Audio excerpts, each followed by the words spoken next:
Good morning.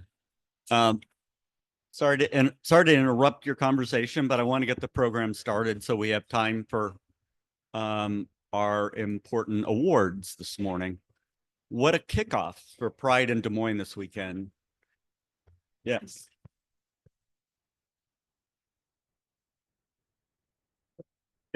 I think it's great that we're kicking it off. It doesn't always end up the first Friday is Pride weekend, but it is. So that's wonderful. This is First Friday Breakfast Club. I'm Byron Huff, FFBC president. My pronouns are he, him, his. FFB is an association, LGBTQ plus, and their allies formed in 1996, 501c3, making contributions tax deductible. In 1997, I think it was 97, FFBC awarded one $3,000 scholarship. We're awarding a record $60,000 to 20 remarkable humans this morning.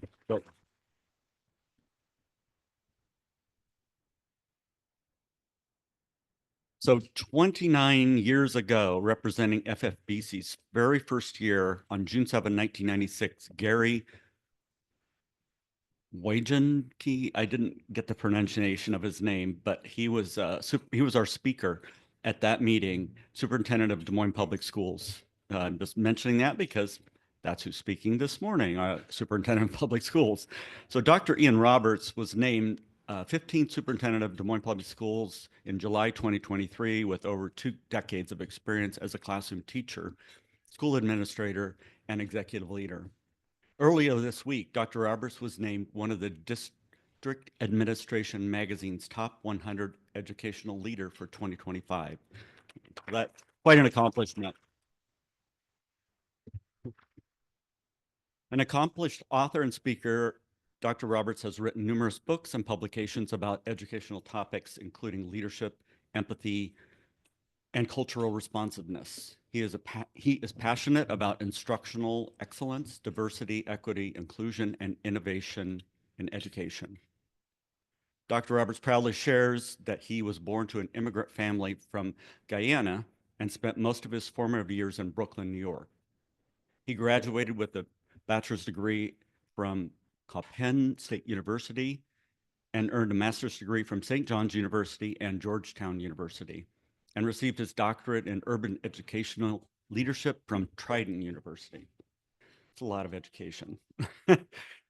He also has received several education-related certificates, including Harvard University Improving Schools, the Art of Leadership certificate. Prior to becoming a special education teacher, principal, district leader, and leadership trainer, Dr. Roberts was a world-class and Olympic athlete, competing in track and field in 2000 Olympic Games in Sydney, Australia, and World Championships in Miyabashi, Japan, and Seville, Spain. Dr. Roberts is married, enjoys hunting, reading, spending time with family and friends. Please join me in welcoming Dr. Roberts.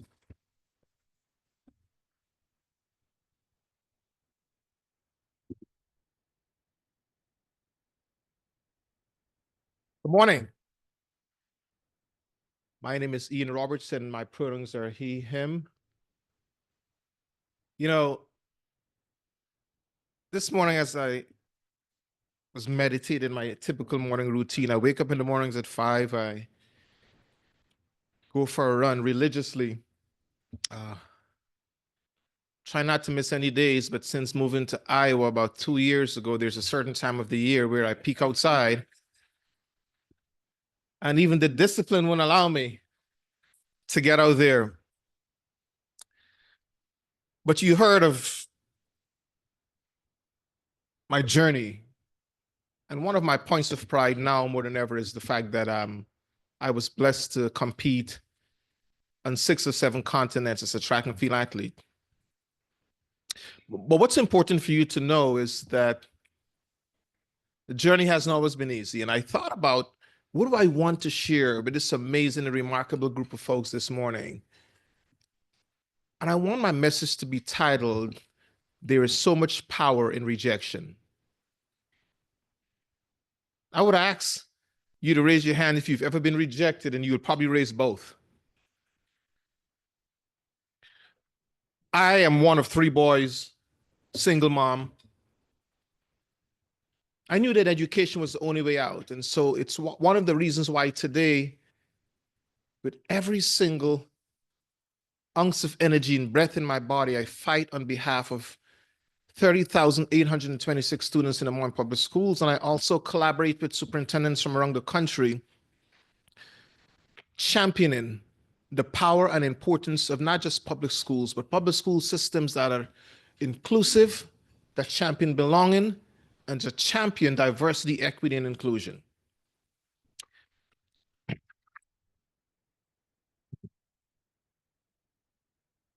Anyone who's ever interacted with me knows that I make 100% of decisions anchored in data, whether it's qualitative or quantitative or empirical data. And I'm always cognizant of the data that is placed before us.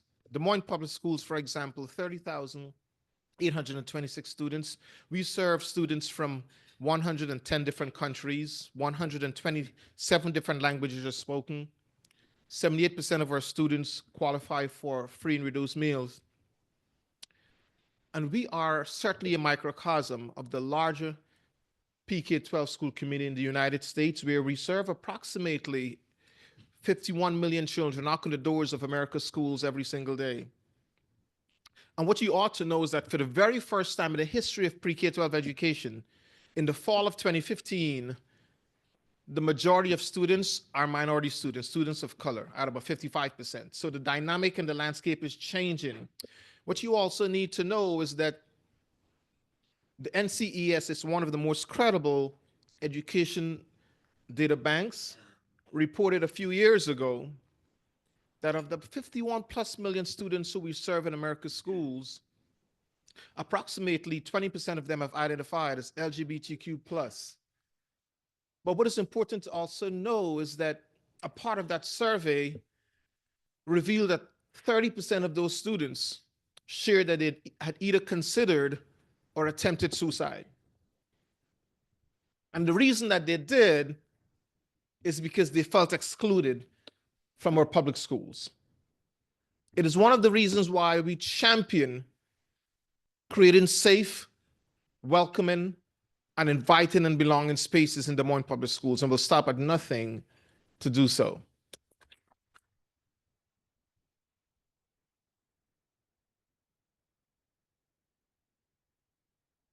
Now, yes, I've competed in front of millions of people as a track and field athlete. At one point, I was ranked with the 8th fastest time in the world. In countries throughout Europe and Asia and the Caribbean, people would line up to get my autographs. No, they don't even recognize me. I'm at the gas station.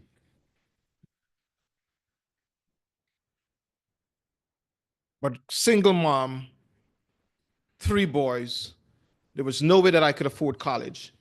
And my club track and field coach in Brooklyn, New York, one day said to me, Ian,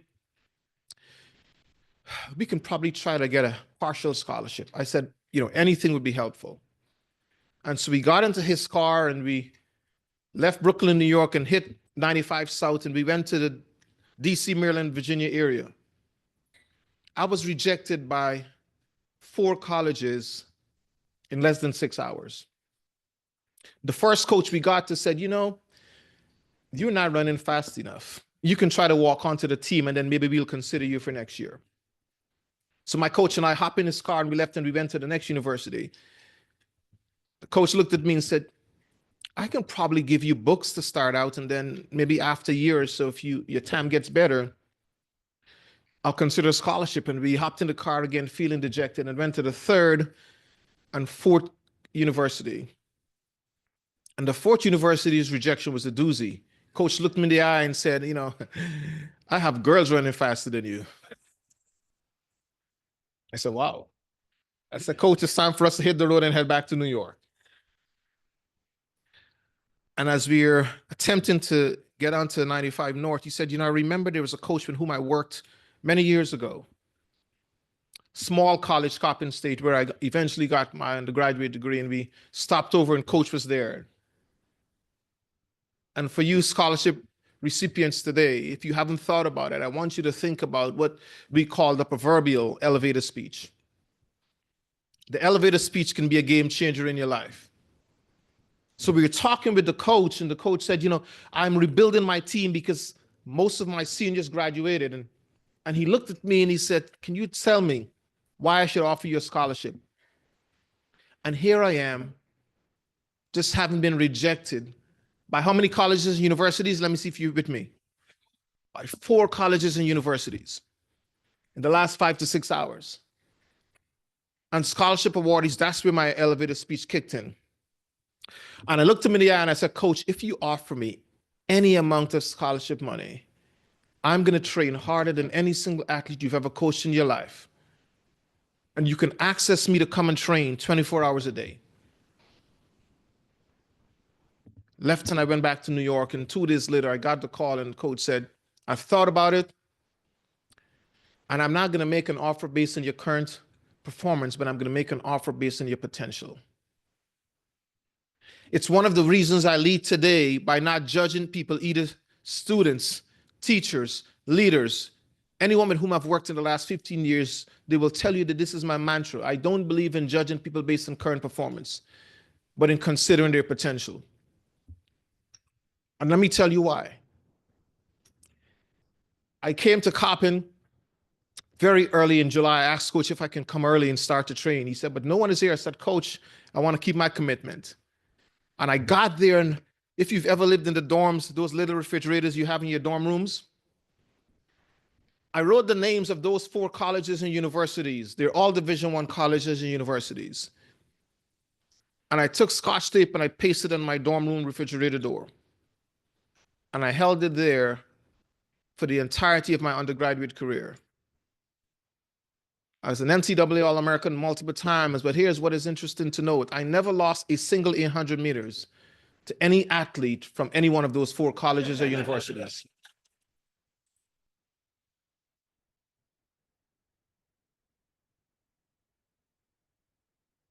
I want to wrap up, but I want you to walk away from today knowing that there is power in rejection. There is power in being rejected. Here I am. All I wanted was a scholarship to go to college, and I'm the first in my entire family to ever set foot on a college campus. And so if you ever wonder why, you said it's a lot of education. I never ever wanted to sit in an interview and be rejected again. While there is power in rejection, rejection is bitter when it happens in the moment. And I know you can testify to this as well. And I've stayed in school and I kept educating myself and I kept qualifying myself because I never ever wanted to face rejection again.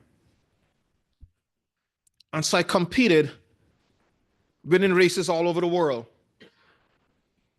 Qualified for the 2000 Olympic Games in Sydney, Australia. And I got to Sydney. I remember having left the last season, 8th fastest time in the world. But I'm sitting in the Olympic Village. And I have to tell you, the Olympic Village is a vibe. More than just what you see on television, it's where every single athlete in every sport from all over the world we convene and we just forget about who we are, how many commercials we are in, and we are just one. And I'm sitting there at my breakfast table, and I'm sitting next to Venus and Serena Williams. I know, I had to let you all know that, let you know that I know some folks. But that has nothing to do with my story as I close. But across the table from me, the table just across from me, is the very first coach who's now an assistant coach in the US team, the very first college coach when I got to DC who rejected me. And he stares at me, and I looked at him and our eyes lock, and we have this big stare down here in the Olympic Village in Sydney, Australia. And my ego is saying I'm not going to get up and speak to him, and he's probably thinking the same thing. And eventually he gets up and he walks across the space and comes to me and extends his hand. And my mom has taught me well, so I got up, and I believe in empathy and forgiveness, and I extended my hand to him. And I shook his hand, and he said to me, Ian, you are the worst recruiting decision I've ever made in my entire coaching career.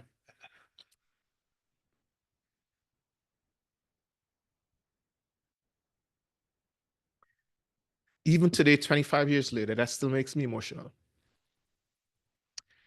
He said, whenever we were at the Big East Conference Championships or the National Championship, and you got to the starting line with athletes from my school, he said, I've never seen you run after watching you only once. He said, I always either went to the bathroom or I stood outside because I knew what the results was going to be. It felt good to be validated by the people who rejected me. There's power in rejection.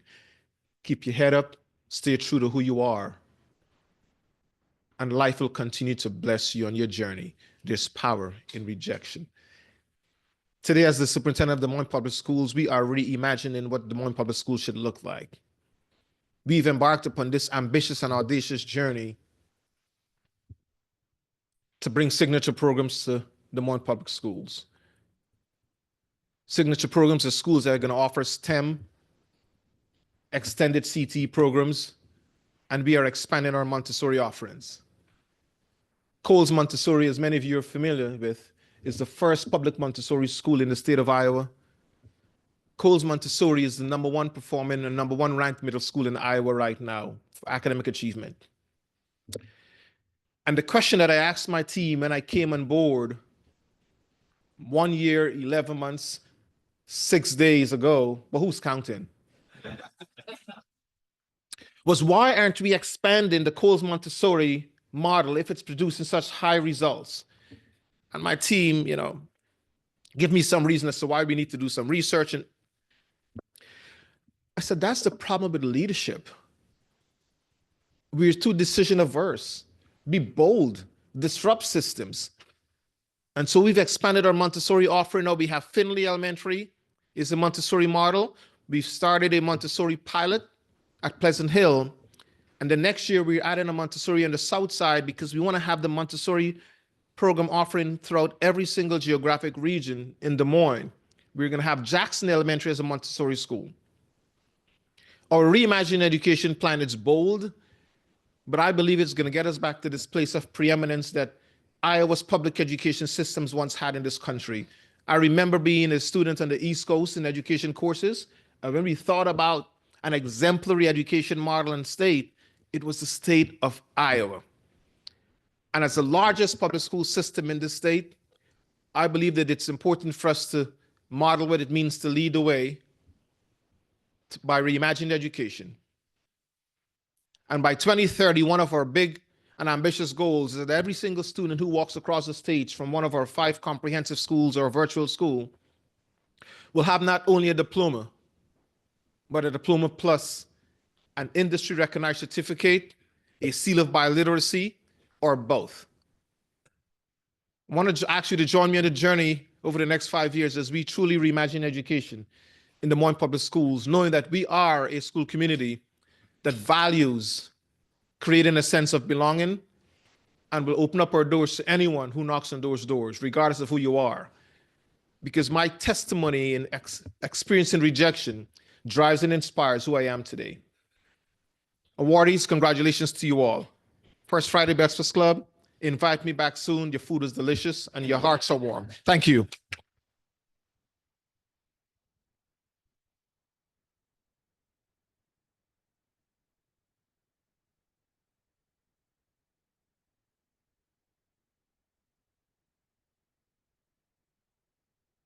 Well, thank you, Dr. Roberts. That certainly is inspiring. I guess the moral of the story is you're rejected. You just have to pick up and move on and prove them wrong. Educators are not appreciated enough for their important role guiding our children as they grow on to be productive adults. Everyone wants to feel like they belong and appreciated. LGBTQ individuals face many hurdles feeling like they belong. So we need leaders like Dr. Roberts to be sure to make them feel included. Now to the scholarship awards. There are some chairs for people that have obstructive views or move however you want, so you can see. We just had a challenge of trying to fit everyone into this small space. And okay, I would like to introduce Ken Hansen. He is FFBC Vice President and Scholarship Chair, and his co-presenter, Chelsea Lepley.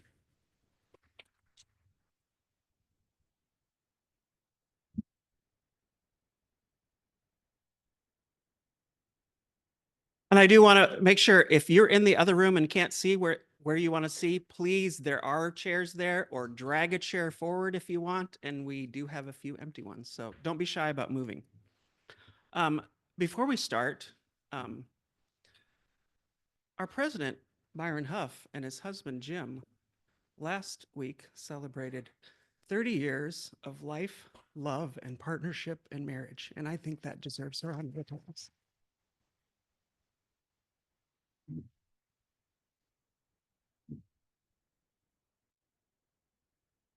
So good morning. As Byron mentioned, my name is Ken Hansen. I'm the chair of the 2025 FFBC Scholarship Committee. Students, families, FFBC members, and guests, welcome.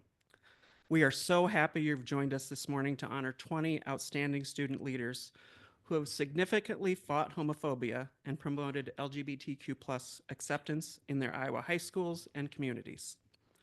To all who join us today, this Capital City Pride weekend, we say, you are welcome here. To our scholars, you are safe, you are necessary, and you are important. And we celebrate you today for being exactly the amazing individuals you are meant to be. I do want to make a few acknowledgments of this doesn't happen, on my own. I don't do all of this. David Welfer, our treasurer, handles all of the RSVPs and makes sure scholarship winners and their families and loved ones can sit together. It's a task with this many people. Deb Madison Levi on our board also handles all of the hotel arrangements for anyone traveling from out of state for our scholarships families who have to travel a great distance. That's a lot of work for her too. And my husband, Wade Peterson, who's on the board and is our newsletter editor, he helped write this script. And I want to remind you all, when I talk about these scholarship winners, we've just pulled out a few of their accomplishments today in the interest of time, but they have done amazing things in their schools. Another thank you is to our scholarship committee members who put in many hours reviewing and deliberating all the student applications this year. With everything that has been happening in the Iowa legislature, we paid extra attention to each applicant's unique situation, their communities, the opportunities available to them, and the impact of their actions in their environments. We ended with a broad range of extremely deserving recipients. Will all those involved in the scholarship committee and/or school presentation sessions please stand and be recognized?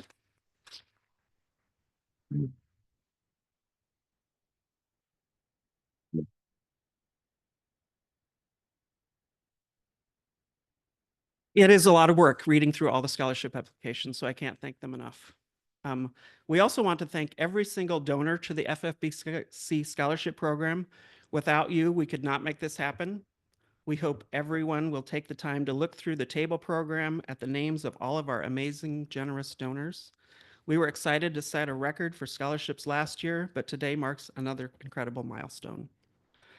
Today, not only are we setting a new record with $60,000 being awarded to 20 scholarships, but First Friday Breakfast Club has now crossed the $500,000 level by giving away $550,000 for a total of 223 scholarships since our first scholarship in 1997.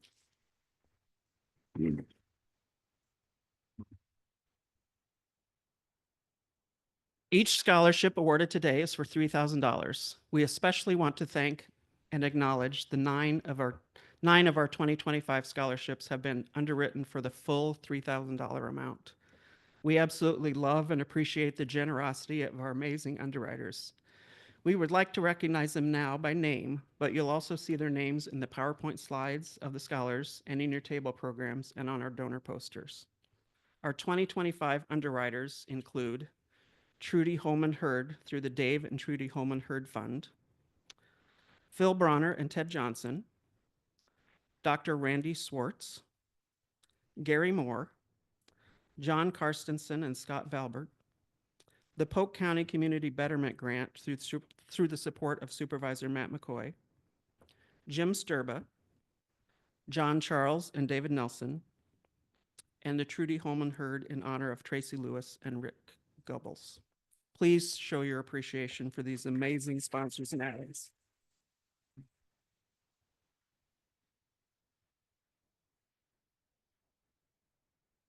Hello, I'm Chelsea Lepley. Friends call me CL. I use they, them pronouns, and I am on the scholarship committee.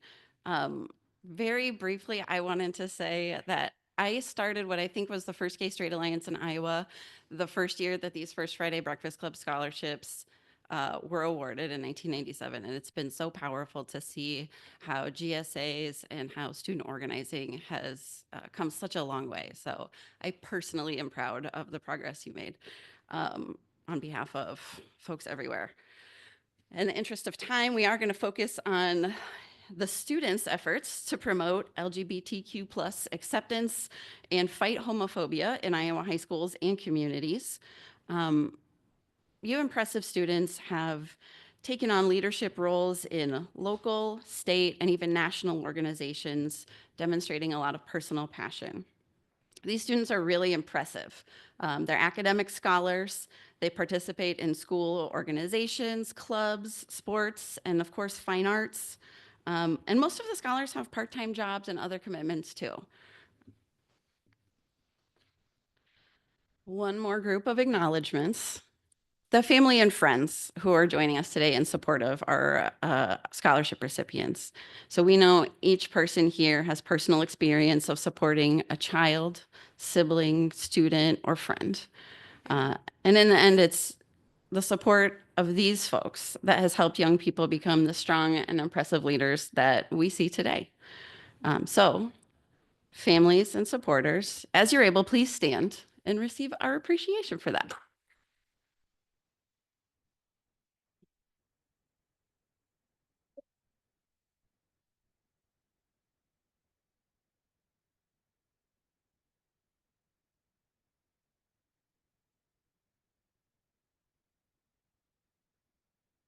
Someone who had to keep my GSA club membership a secret. I double thank you there.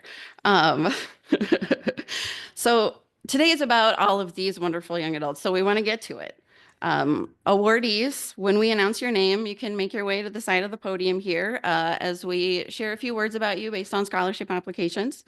And once you receive the plaque, we'll take a couple of photos and then you can head back to your seat. Parents and guests can take photos all morning long if you like. And without further ado, our first one. Haley Ankrum is our first scholarship winner. She is part of the LGBTQ plus community and graduated from Madrid High School. She is a high-achieving student involved in the National Honor Society, music, speech, and theater. Originally from Des Moines, Haley had to get used to less diversity in a smaller conservative community like Madrid. In high school, Haley and some friends decided to start a GSA club, which came with pushbacks from the administration. Despite many challenges, their determination prevailed. She is also in Teen Council, run through Planned Parenthood, which provides opportunities to learn about reproductive health, reproductive justice, relationships, consent, and the LGBTQ plus community. Haley's professional goal is to get into law school to become a civil rights lawyer. She wants to fight for what she believes in, using her voice to have a significant impact. Haley's choral director said, "When I think of Haley, I think of strength and kindness. She always has her mind on how to be a light in someone's life." FFBC knows that her light will shine brightly as one of our 2025 scholars.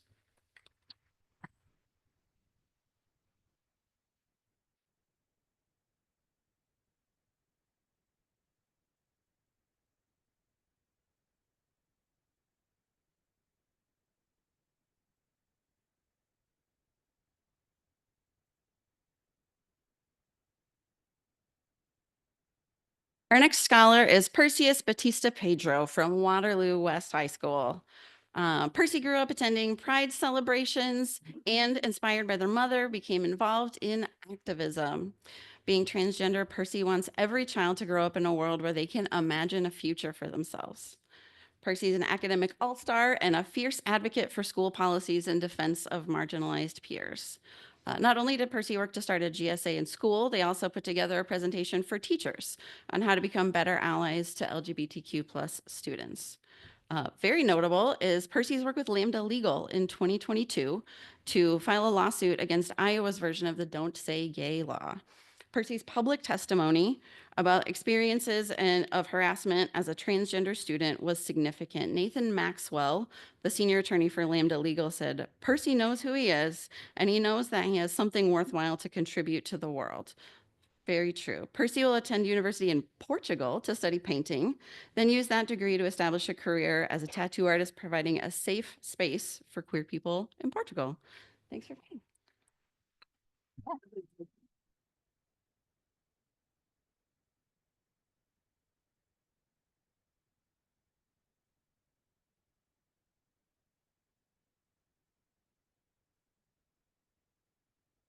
Noelle Craver is the soccer champion from Centerville High School. She is president of the student council and participates in cross-country, bowling, speech and drama, and band. Noelle is also a talented artist, having shown works at both state and national levels. Most notably, she is Centerville's 2024 Pancake Day Queen. I think we should all be asking her questions about that. Noelle has resolved to always be true to herself and honest about her LGBTQ+ identity with those around her. It helps that her family is accepting, but she has often been assaulted with homophobia at school, either from intolerance or the lack of knowledge.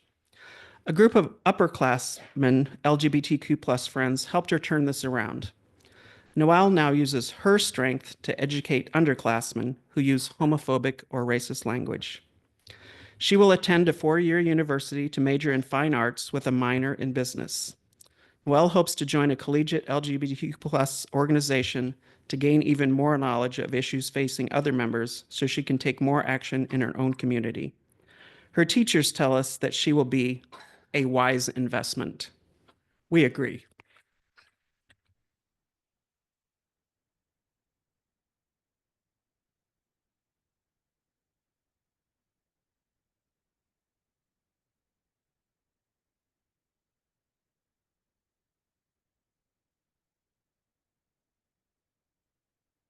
Another scholar from Waterloo West High School, Noel Cooley.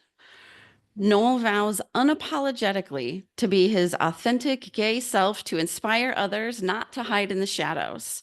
After some tough middle school years, there was an incident in a locker room when another student slammed a locker door into his head using slurs. The pain was nothing compared to the emotional toll of the cruelty. However, support from the GSA helped him stay strong. And in response, Noel and his friends organized a school event promoting LGBTQ+ inclusion, handing out donuts and pride stickers. One of Noel's proud moments came when he was nominated for homecoming court, the only openly gay student in the running, which marked a turning point, proving that embracing his authentic self had shifted the way that others viewed him.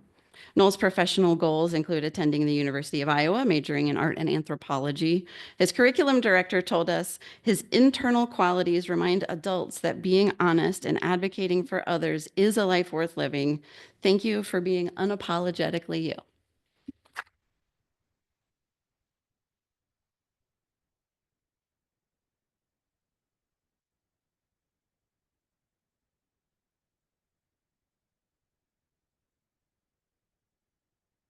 Our next 2025 scholar is Isabel Edge from Bondurant Farrar High School. When they were in middle school, Isabel began to naturally surround themselves with queer students, and in 8th grade realized that they were bisexual. This realization only furthered their desire to advocate for LGBTQ+ rights. One of Isabel's proudest achievements has been being a legislative coordinator for the Iowa Queer Student Alliance. In this position, she educates fellow queer people and allies about current legislation, how it will affect the LGBTQ+ community, and how people can make their voices heard. Isabel has even helped create an educational social media post about various legislation affecting the queer community. Her advocacy also extends to her church community and her relatives, encouraging small steps toward acceptance and change.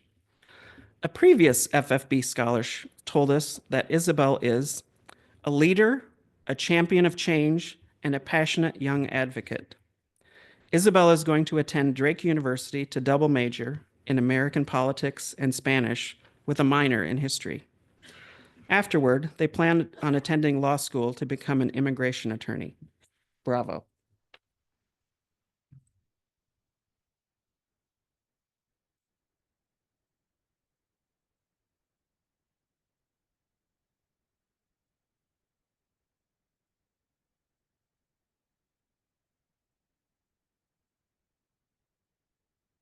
We're honored that Balin Herring from Panorama High School is our next scholar. Balin is an honor student with a strong commitment to community service and leadership. President of our GSA, and with the GSA, following the school shooting tragedy at Perry High School, conceived and led the Valentines for Perry initiative to send Valentine cards to everyone in the entire Perry school district. Balin also spearheaded the creation of a bullying hotline that allows individuals to report issues by phone, email, or text. And after coming out to a supportive family, her mother runs a Facebook page for parents of queer children. Balin originally identified as omnisexual, a person attracted to people of all genders, and later as a lesbian. She's decided that she doesn't like labels, and I relate to that, neither do we.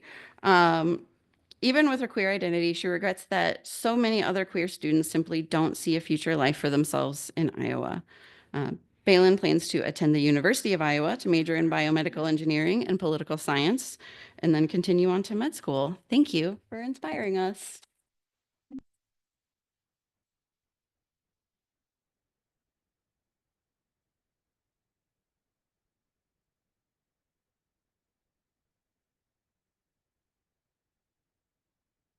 Our next scholar is Olivia Hilby, and she could not be with us today.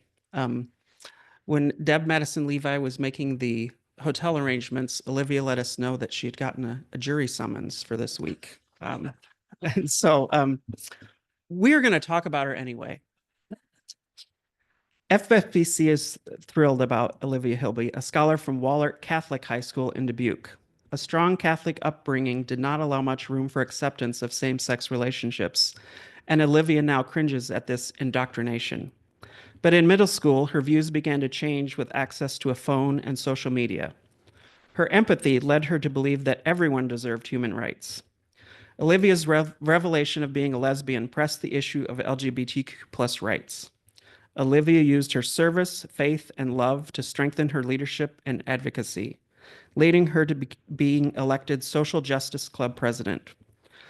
Olivia's activism even took her to the United Nations for the Commission on the Status of Women, where she attended sessions addressing issues in the queer and feminine communities. With other small steps toward inclusion at her school and with family, Olivia strives to open others' minds and about LGBTQ+ individuals. Her principal told us that Olivia is a natural leader with a heart for justice. She plans to pursue an environmental studies degree and then hopes to add another degree in international relations. Please celebrate Olivia as well.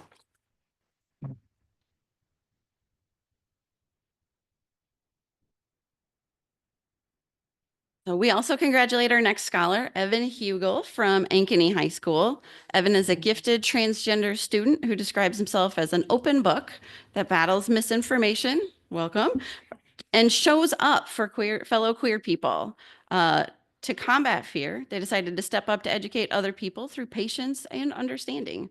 Evan volunteers with multiple Pride organization in multiple metropolitan areas, Des Moines, Ankeny, Ames, and was the student coordinator for Ankeny Pride. Evan also helped gather information from LGBTQ+ people at Ankeny High School and assisted a fellow student in organizing a walkout. Additionally, Evan is a member of the Iowa Queer Student Alliance, and Evan is passionate about music And his choir teacher said, "In my 18 years of teaching, I have never seen such a perfect balance of passion, talent, dedication, humility, and courage." That's a lot. uh, Evan is a role model, showing other queer students they don't have to merely survive, but they really can thrive. Evan hopes to work in a creative setting, whether theater, music, or the arts. The world is your stage.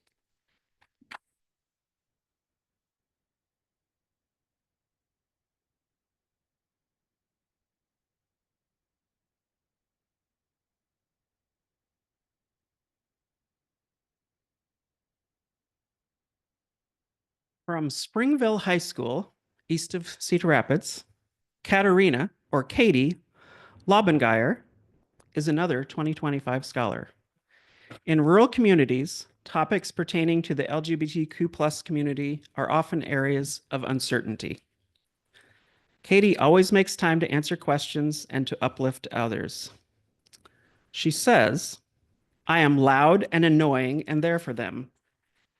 I am loud and annoying for the grades below me, and I am loud and annoying for the people who hide who they exactly would like to kiss." Katie takes every opportunity to talk about the LGBTQ+ community. In their classes, they announce that they were asexual, aromantic. That's an individual who experiences little to no romantic or sexual attraction. For Spirit Week at her school, the last day had the generic theme of pride. Stars planned to instead show a different pride. Star wore a gender-fluid hat and flag with pins that could be worn as a cape. After some controversy, the visibility prompted some students to ask for more information, and that's a win. True to themselves, they told us, "I exist and will not be quiet about it." Bravo to her, them, or Star. Katie's goal is to become an architect.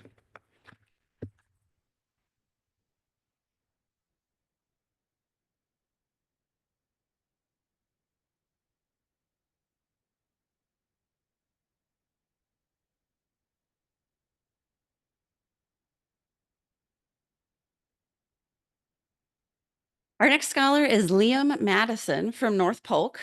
Liam came out as transgender during their freshman year. Many failed attempts at being themselves around family members greatly impacted the importance of acceptance in their life. There is power in rejection. Liam joined school's speech group. They shared experiences of being transgender to overcome struggles thrown at them, to persevere through tough times, and to find support systems along the way.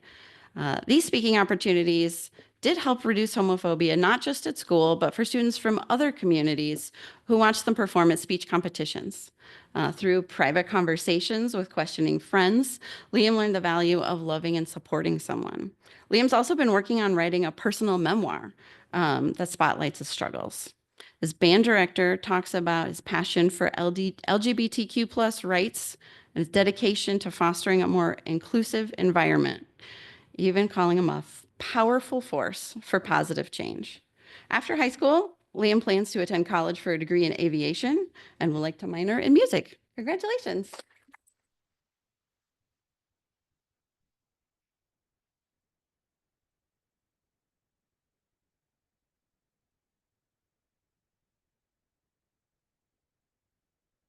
Pez Owens is our scholar from Cedar Rapids, Washington High School. Pez is trans, as is their brother. Pez fights for queer rights because of the beauty they have found in the LGBTQ+ community, as well as the despair of those who often feel like giving up. Pez says, "When it all feels like too much, when I feel like the people in power will never see things the way I do, I remember the joy I feel when I wear the clothes I'm comfortable in." It is this joy that draws them to activism. This year, Pez paired up with their school's GSA to create a group to go to senior classes to discuss how to register to vote and how their vote would affect the LGBTQ+ community. Pez absolutely loves participating in drama and improv. Their yearbook advisor admires Pez's authenticity, saying, "They model self-love and belief in oneself, inspiring their peers to do the same." Pez plans to become an investigative journalist regarding political corruption and corporate wrongdoing. They would love to continue their passion for public speaking and to inspire people to speak truth to power. We're glad you're fighting for us, Pez.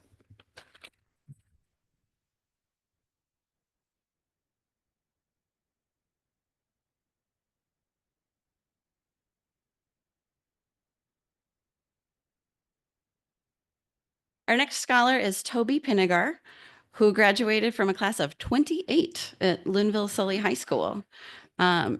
Toby discovered their queer identity during the pandemic and decided that their advocacy efforts were less effective if they couldn't admit to themselves that they might be queer.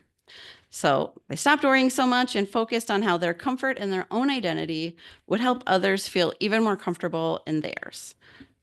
Working with others in a rural Iowa community, Toby's proof that trans kids do make it past the loneliness of middle school and high school.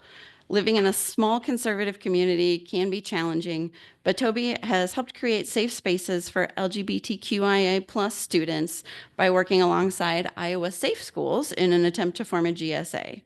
One influential experience that they described for us was coming out to school administration to be referred to by their name at school and the effect it had on both Toby and the community. Toby hopes to earn their degree in communications, public culture, and advocacy at Illinois State, and we know that you will continue to make spaces safer in the future. Thank you.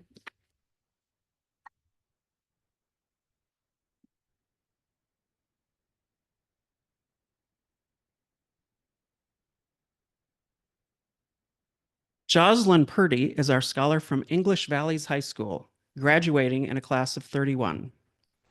Jocelyn is bisexual, and she recognizes that many people have not found their voices yet. She hopes that those who have found their voice will stand up for others. Finding an inclusive community in a small rural school can be difficult, so fighting homophobia is very important to her.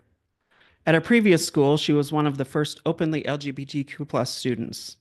After she came out and made an effort to get her teachers and peers to refer to her by her preferred pronouns, she noticed that many more students were coming out to people they were originally scared to come out to. Her band director told us, there are many types of leaders in the world. While Jocelyn isn't the loudest in the room, she leads through modeling, compassion, dedication, and self-accountability. She promotes a climate of caring and safety. Jocelyn's professional goal is to attend Central College to study psychology and attend a pre-nursing program.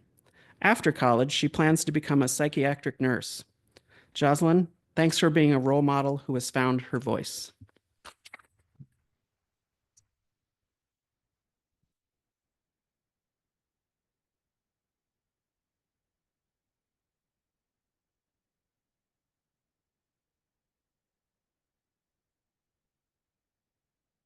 From Valley High School in West Des Moines, Cassie Schiebel is our next scholar.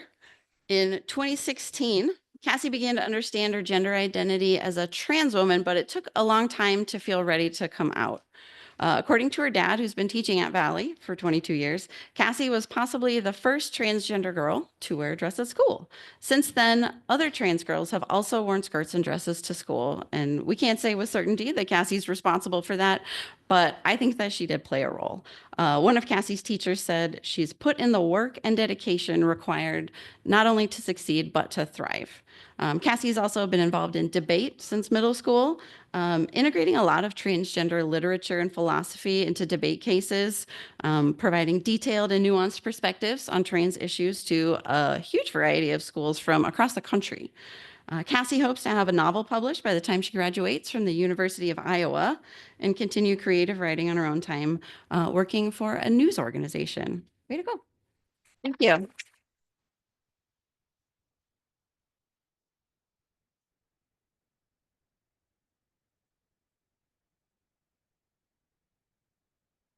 Our second scholar from Bondurant for our high school is Grayson Shonka. Grayson understood from a young age the struggles people like him faced in and outside of the home. As a trans student, Grayson found support from older queer kids who helped him buy his first binder.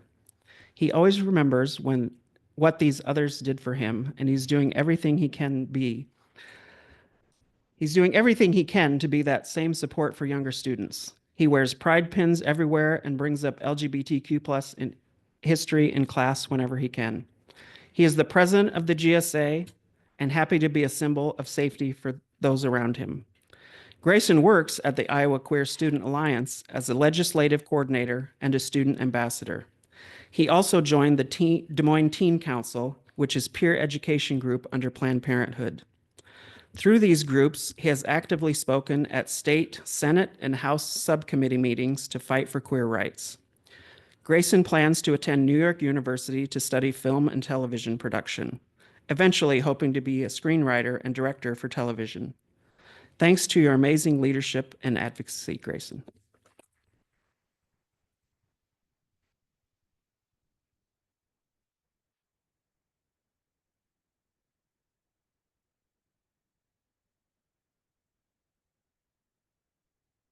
Kylie Shoup is our scholar from North Lynn High School. Kylie's one of very few out and open LGBTQ plus people at our school.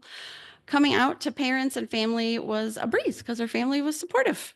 The only challenging issue she cited was explaining to her father that it wasn't a decision, it's an identity and how she was born. Around 7th grade, Kylie decided to go out for football and wrestling and faced a lot of hate and bullying for it. She wanted to prove that regardless of gender or sexual orientation, she is just as human as everyone else on the teams and deserves to be treated that way. So Kylie stuck up for herself and made the things that had been done to her public. Kylie's principal said she fosters an environment of inclusivity and encouragement. She's not afraid to stand up for what's right. So Kylie's brought more awareness to doing quote unquote men's sports throughout her school and community. She's a top female wrestler in the state in her weight class and plans to wrestle at Upper Iowa University. Kylie's professional goal is to become a chiropractor, and we're glad you're on our team.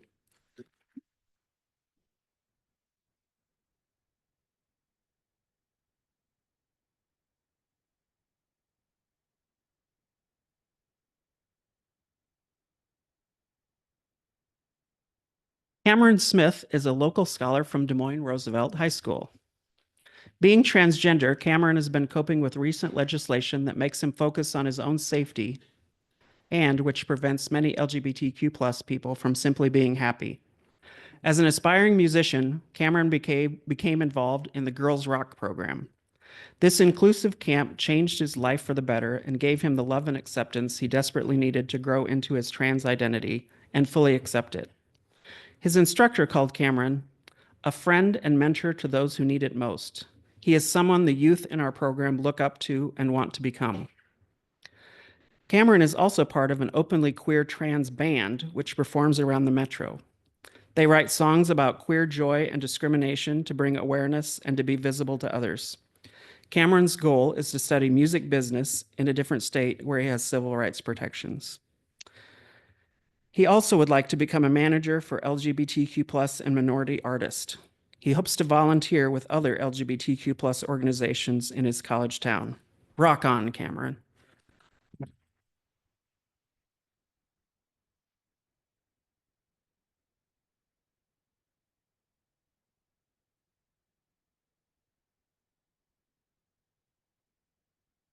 From Northwest Iowa, Aiden Squires is a graduate of Grettinger. I'm sorry, I prepped the names, but not that districts of Grettinger Terrell High School. Aiden's been involved in cross-country, theater, band, choir, and speech while in high school, but his experiences as the only out teenager in a small Northwest Iowa high school have made things challenging. As a trans member of the queer community, Aiden has always been a resource to questioning peers and younger teens. He assures others that he can forever be a safe space for them. He attempted valiantly, but failed to bring together a small community inside the school so all students could benefit from that knowledge and support, but persists in trying to make this dream a reality. Their math teacher told us, Aiden has consistently been a strong advocate for improving our school culture, especially regarding LGBTQ plus individuals. He's aware of how members of our school behave towards others and is always willing to stand up and speak out when others act from a place of ignorance. Aiden's professional goals including teaching music at a college or university, and we think that makes a great teacher. Thank you.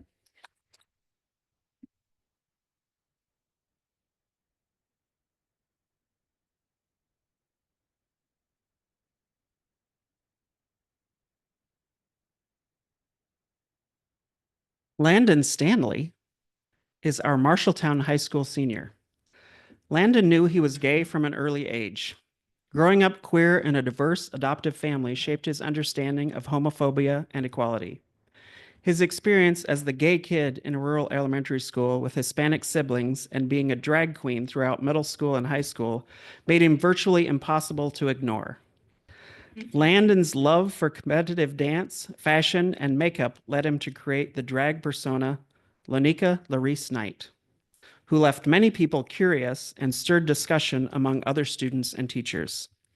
This persona fueled a passion for advocacy and made Landon proud to live as his and her flamboyantly authentic self.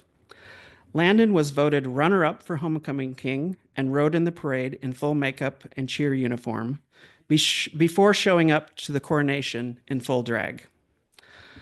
Landon was even instrumental in orchestrating the first Marshalltown Pride celebration, using his drag connections to bring diverse, high-quality entertainment.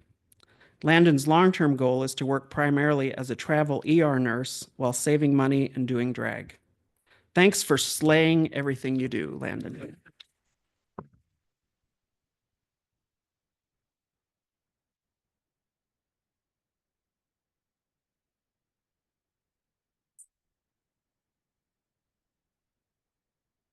Last but certainly not least is Zachary Struth from Interstate 35 High School.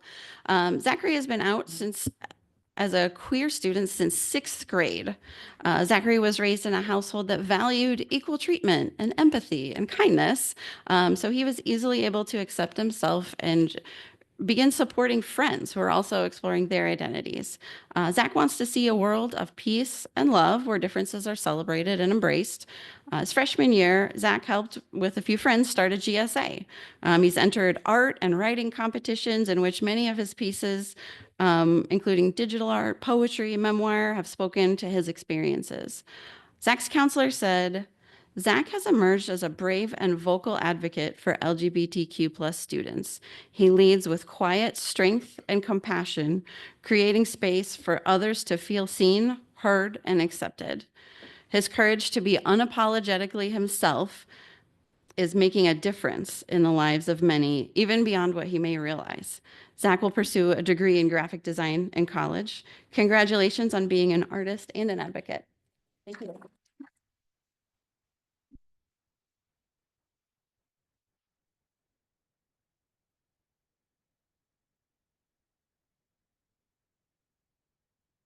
And there they are, 20 of Iowa's brightest LGBTQ+ stars, each demonstrating that being your true self is the foundation of creating change and making an impact. Please join me again in congratulating all of our 2025 scholarship recipients.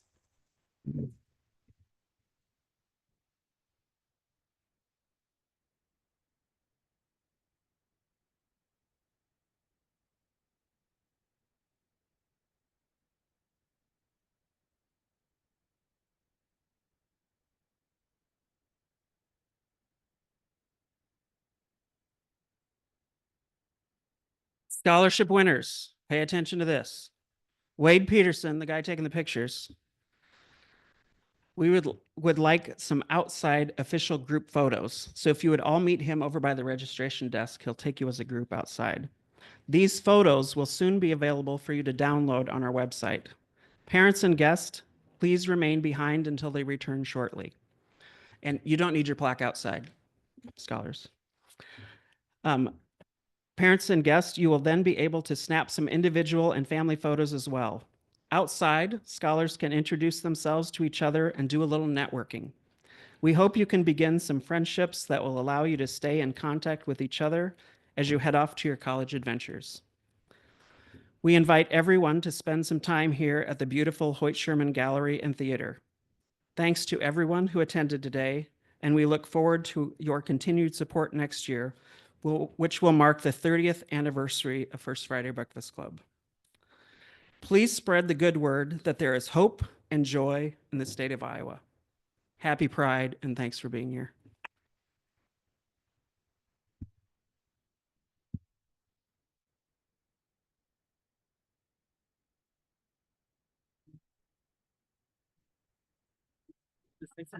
Well, I guess I don't really need to.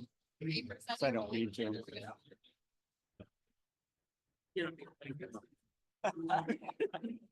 That's what I want, but.